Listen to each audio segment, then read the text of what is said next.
పూరా లోకల్ 42% ఎక్కడికైనా అవుతుందంటే అవుతుందని చెప్పి నమ్మబలికి ప్రతి సంవత్సరం 20 కోట్ల బడ్జెట్ లో 20,000 కోట్లు పెడతామని రకరకాల హామీలు ఇచ్చి మా ఓట్లు దండుకొని గద్దెనెక్కిన తర్వాత మాతోని డ్రామాలు చేసేటువంటి ప్రయత్నం జరుగుతుంది.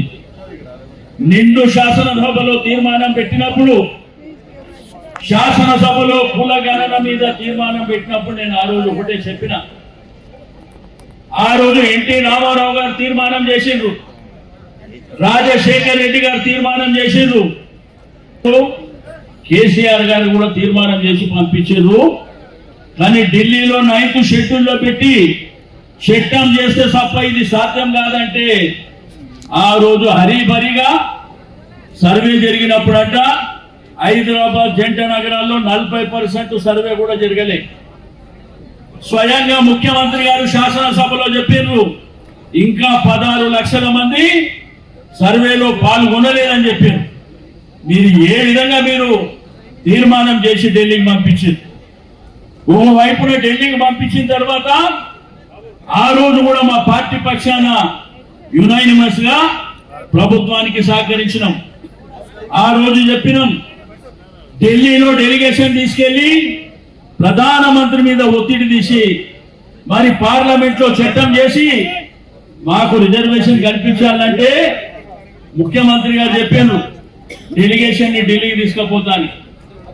అతి లేదు గతి లేదు, ఇది చెల్లుబాటు కాదని తెలిసి మభ్యపెట్టే ప్రయత్నం చేసి మొన్న ఆర్డినెన్స్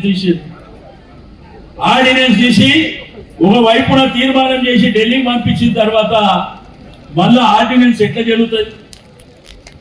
ఇది గతంలో తమిళనాడులో మరి తీర్మానం చేసినా కోట్లు కొట్టేసినాయి, మహారాష్ట్రలో చేసినా కొట్టేసినాయి, బీహార్లో చేసినా, ఒడిశాలో చేసినా ప్రతి రాష్ట్రంలో కూడా ఇది చెల్లుబాటు కాదు, దీనికి చట్టబద్ధత ఉండదు, దీనికి 9th షెడ్యూల్లో పెట్టి మరి పార్లమెంట్ లో చట్టం చేస్తే తప్ప మనకు రిజర్వేషన్ రాదు అని స్పష్టంగా కోర్టులు చెప్తున్నాయి. అందుకే జస్టిస్ ఈశ్వరయ్య గారు కొద్ది నిమిషాల్లోనే రాబోతున్నారు. మరి వారు సుప్రీంకోర్టులో ఒక అడ్వకేట్ గా మరి ఒక జస్టిస్ గా పనిచేసినటువంటి వ్యక్తి కాబట్టి వారు వచ్చిన తర్వాత అతను కూడా మన బీసీ బిడ్డ కాబట్టి మరి క్లియర్ గా కేటగారికల్ గా వారు చెప్పబోతుందని చెప్పి నేను ఈ సందర్భంగా తెలియజేస్తా ఉన్నాను.